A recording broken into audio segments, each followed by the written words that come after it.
So in the Great Barrier Reef region, I think I kind of always start on, or have done for the last little while, with this kind of quote, because it's so pertinent to what actually has happened in our experience. So this comes from Eddie Game, who's at the Nature Conservancy, and a number of others. And I love this quote about conservation is not rocket science, it's far more complex. And there's a good rationale to that, and that's because rockets obey flight laws, etc. They obey physics. And the challenge for us is that we're dealing with truly wicked, complex problems, as Pete talked about. You know, those cascading effects. Seeing causal chain is actually extremely difficult to do. The suggested solution from here, and actually part of the reason why I keep mentioning the wisdom of crowds, is actually to get clear outcome-focused objectives, but then incorporate creativity beyond traditional experts. There may be many other solutions out there, focusing upon patterns of change, scenarios, trade-offs, risk-based experiments, all the principles that Lizzie was talking to, and actually effectively then work out how we have shared responsibility for the solution. Again, why it's all of our challenge, but actually to actually help to manage these systems into the future. So many of you would be aware that we published the Outlet Report in 2019. This is a statutory responsibility for the Marine Park Authority. Every 5 years we evaluate the entirety of the Great Barrier Reef system and what's affecting it. And sadly, but it should be no surprise, the biggest threat to the Great Barrier Reef by far is climate change and its cousin ocean acidification, and the consequence that's already having within the marine park. But then on top of that, we've also got the ongoing effects of coastal development, land-based runoff, and some of the direct use effects, particularly where we've got things like illegal fishing. So what does that look like? You can boil the whole thing down to one slide, in my view, and that is that on the left-hand side here, what we've got is actually the pressures, the main things that are driving change at the moment. So increasing temperature, changes in ocean chemistry, increasing sea level rise, and actually for the Great Barrier Reef, an increasing frequency in severe cyclones. It's not actually an increasing frequency of cyclones, an increasing frequency on predicted future frequency of severe cyclones. Sadly, that has a consequence for all the things, the species and the habitats that make up this amazing system. Scarily, this graph was actually first produced, or we produced this back in 2009 Outlet Report, and actually that's when we were at about 380 parts per million of carbon dioxide. Today we're at something like 415 parts per million carbon dioxide, and pretty much exactly what the science predicted is pretty much exactly what's playing out at the moment. Science does a good job of both telling us what has happened, what is happening, and actually predicting what's likely to happen into the future. Reality for us, though, as managers of the marine park, is this is for the whole marine park. It's not necessarily down to the specifics that you need if you're going to target management. And when we manage the Great Barrier Reef, we're managing for a whole multitude of values. It's not just the individual species, it's the habitats that support them, it's the environmental envelope within which they exist, it's the human well-being that's derived from them, it's the cultural values, it's the outstanding universal value, it's the integrity of that system. And we're tasked with tracking that, the health of that, through time. And really that's what the long-term sustainability plan is about, is actually how do we make sure these values as a whole actually persist in a positive way. We talked about the sort of resilience before. In some ways, it's the sum. The resilience budget is really kind of what you want is to make sure that your impacts don't overwhelm the recovery capacity and its ability to resist those impacts. In the past, given that we have coral reefs, obviously that budget has been positive. The risk is that it's actually tending negative. Of course, the other critical thing is that we understand that there are things like resilience thresholds, the points at which the system fundamentally changes to something else. So we put sort of qualitative impressions on these things within our current Outlet Report, and we talk about them in categories like very poor, poor, good, very good, ideally.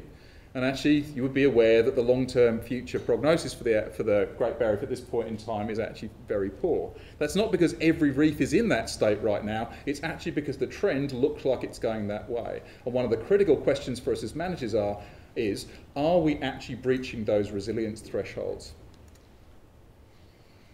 Some people get scared when I put this particular graphic up, but if it's good enough for those people that are making lots of money out of futures trading and the like, this is the Bloomberg Terminal, and actually this thing was actually created for a group of people that actually spend their time looking at how they can manage uncertainty to make a lot of money. And it's actually how do you gather together indices of information so that you can actually make predictions and actually then make money out of it. We're not able to build one of these, they've got a lot more resources than we do, but the principle is actually sound. It's really about guidance for resilience-based management, targeting our investments to best effect. That's what this is about. And I'll give you some examples of how we're going down this path, not quite to that scale yet in the marine part, but it's really about how do you harness that information. So we have a program at the moment under the Reef 2050 plan that's actually called RIMREP, the Integrated Monitoring and Reporting Program, and its goal is to harness information so that we can guide resilience-based management and be able to report upon this overarching plan. And it's got a very broad scope and actually a great ambition, and that is not just to look at things like seagrass meadows and coral reefs and the like, but actually this linked social, ecological, biocultural system. So it's a very ambitious program, but nevertheless, because you've seen from several of us now that it is about thinking about how humans are interfacing with the environment, it's critical that we bring this information together. So there is lots of information out there. How do you bring it together, and how do you decide which are the important parts?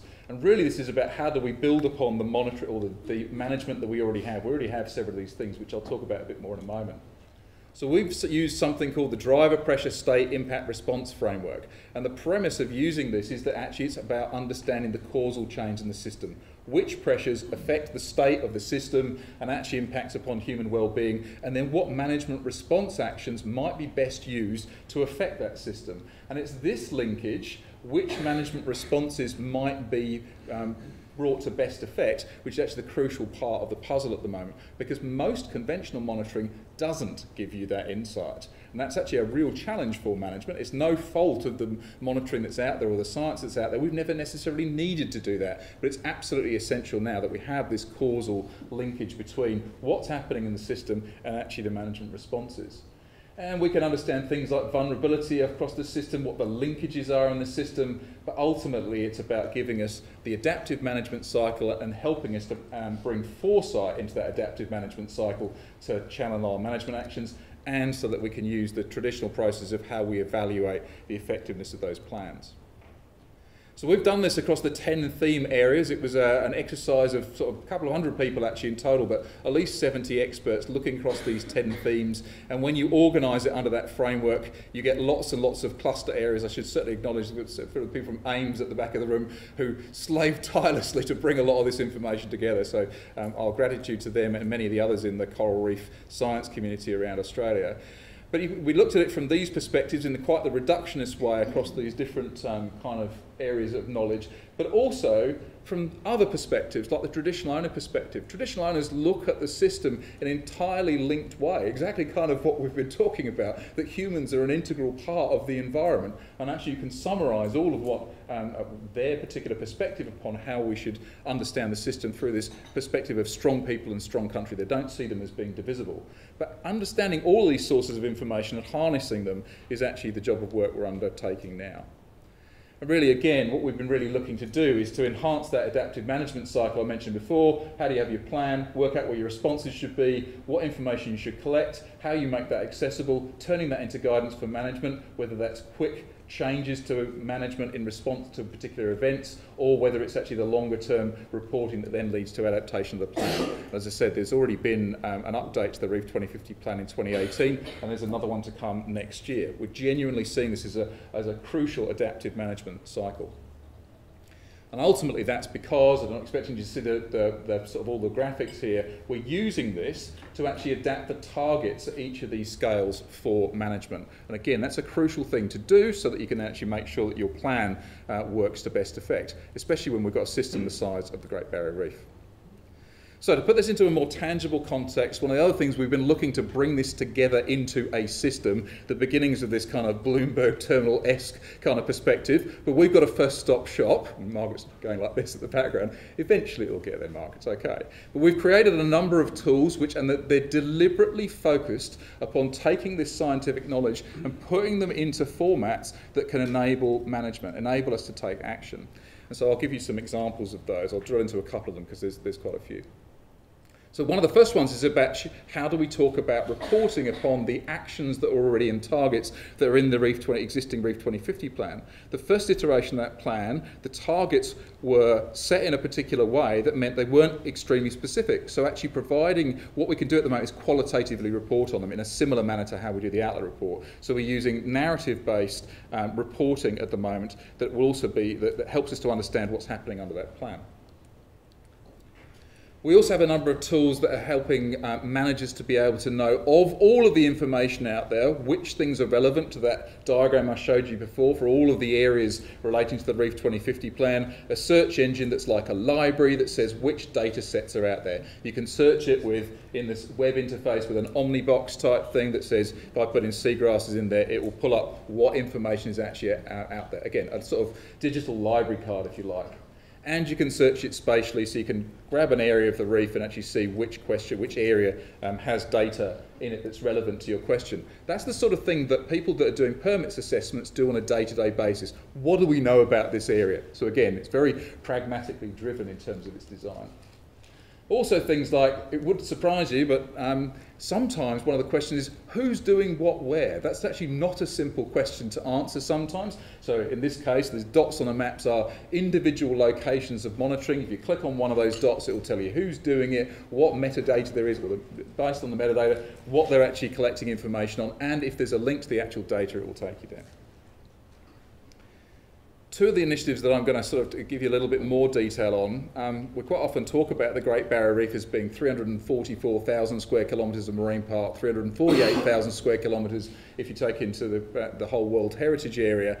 That's actually 12,000 cubic kilometres at an average depth of 25 metres, which is actually quite a mind-blowing statistic in itself. And the reason for saying that is it's three-dimensional. And actually our mapping, most of our mapping, the most recent stuff was actually done back in the early 2000s. So like around the rest of the world, and I think this is an amazing opportunity that's really come about because of modern technologies and because satellite data is becoming much, much more readily available. There's a global initiative, the Allen Project at the moment, that's looking at mapping all of the reefs. We're actually taking that a step further in the Great Barrier Reef. And the intention is to go from what we've got, which are reef outlines, which were devised or derived from basically aerial imagery, a lot of it in the sort of 1980s and 90s, and actually using satellite-derived mapping and benthic mapping using sonar and the like. And so we get this amazing understanding of the deep water areas, of actually what the benthic communities might be, and all the way to where the coral types might be important. I'll give you some more detail as to why that's important for us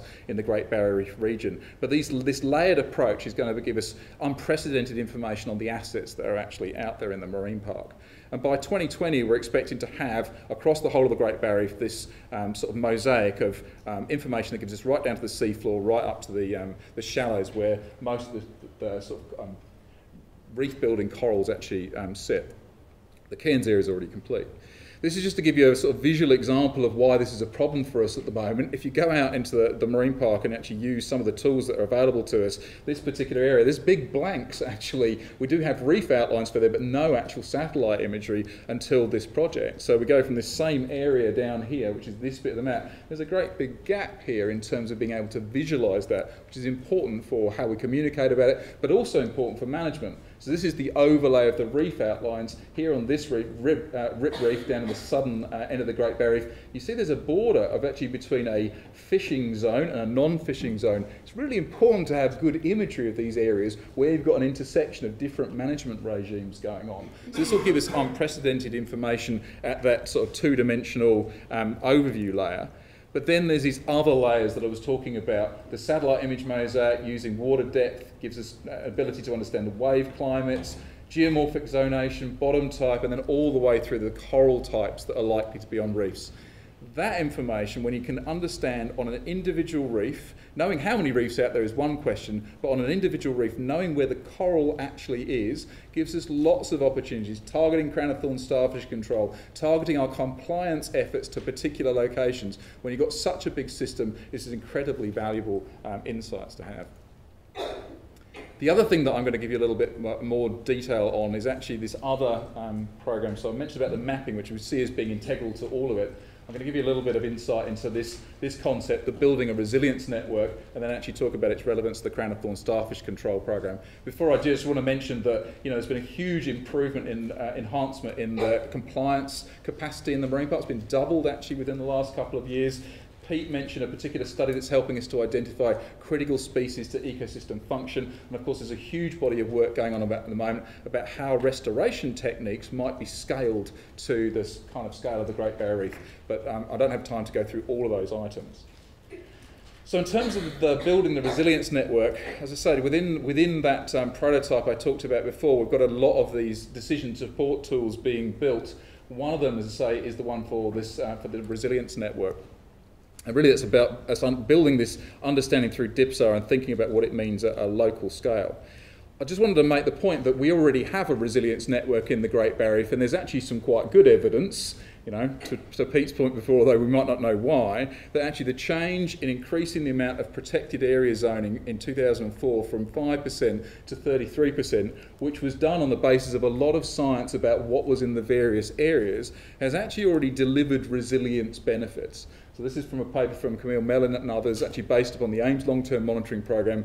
What shouldn't surprise us, and I'm not expecting to see the detail here, that you get more the fish communities bounce back better after bleaching events, after crown of thorns starfish disturbances, after coral disease events, and after storms in the protected areas, which are the green ones, versus the take areas.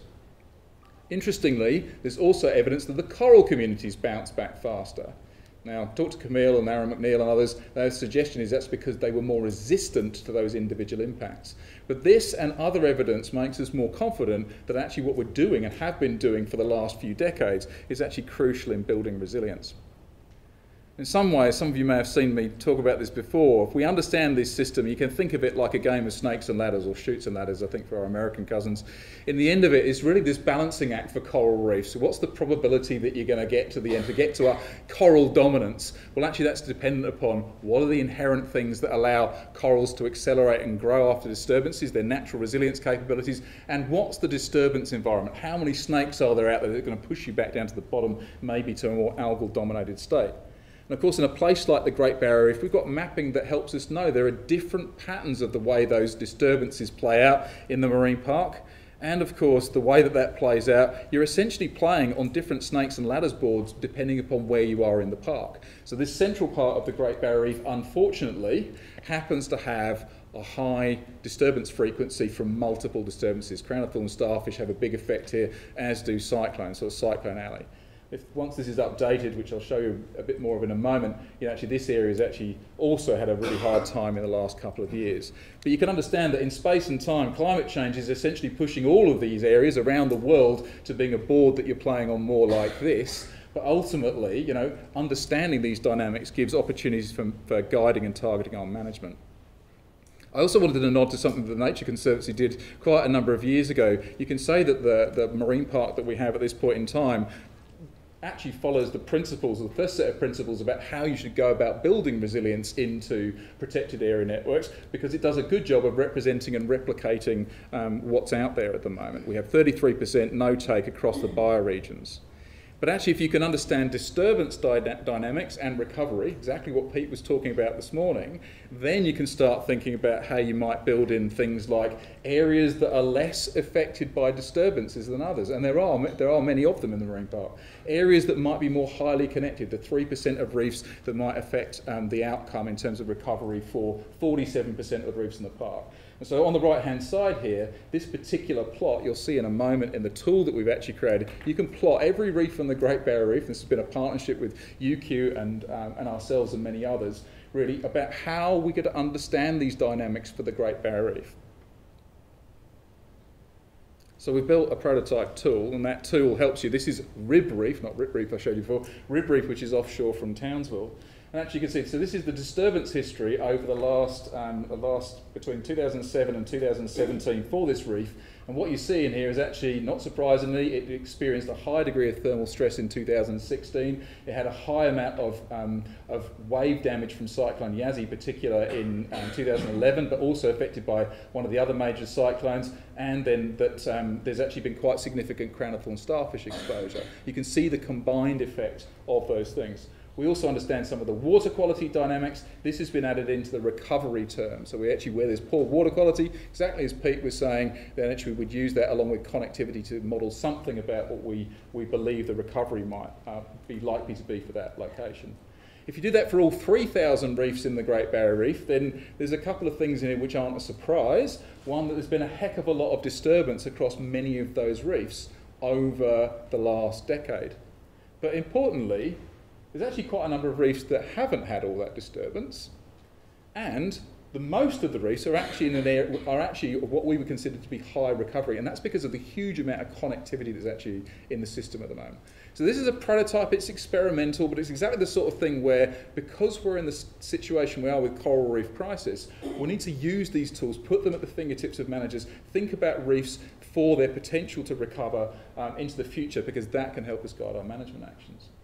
And you can bring all those disturbance variables together, and actually this is for the last decade. So I mentioned before I was showing you a plot that was through until 2014, but actually the only difference really now is we've had these multiple disturbances, cumulative impacts in the central region, but there's also been a large amount of disturbance in that top northern region.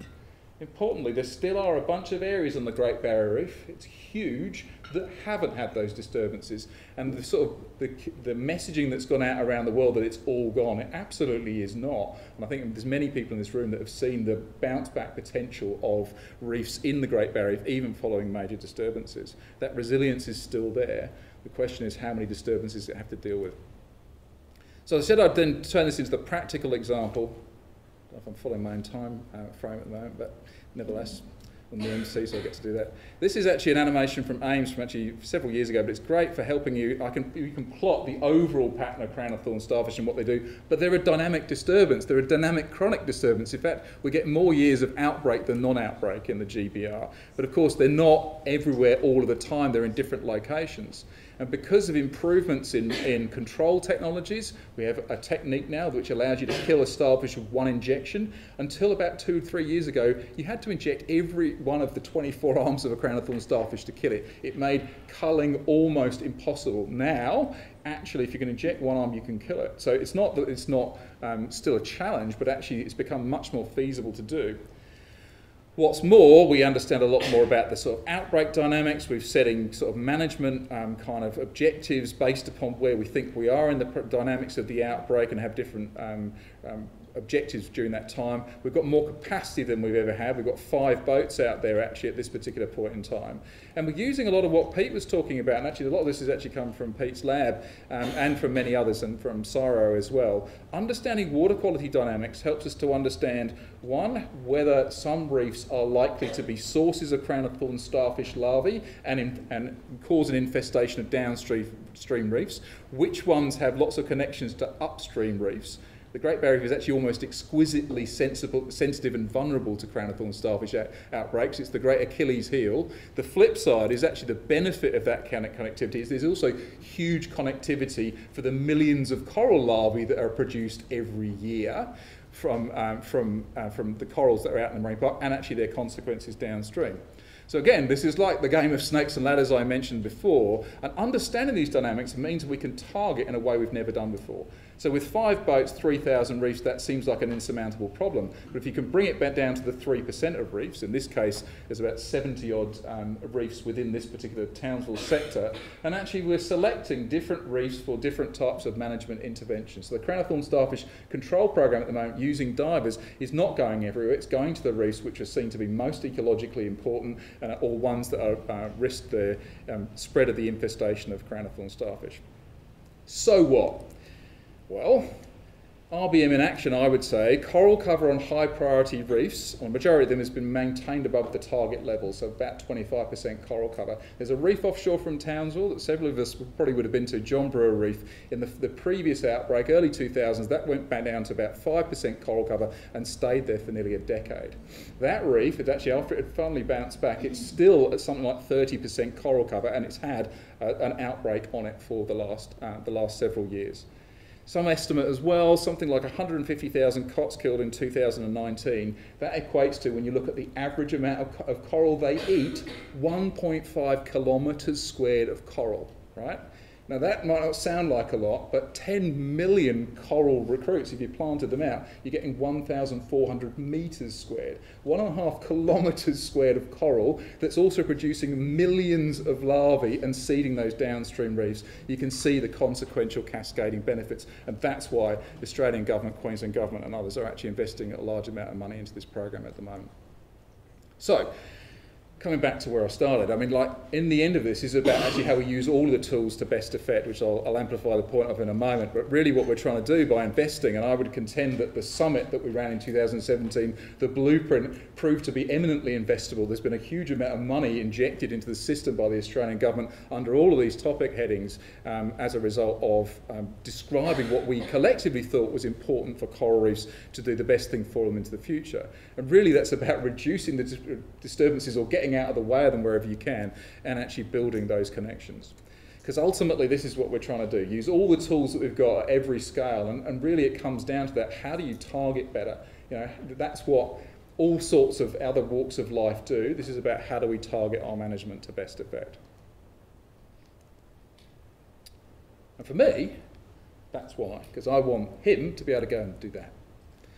So with that, questions for all of us. I'm just going to invite my colleagues as well to come back up.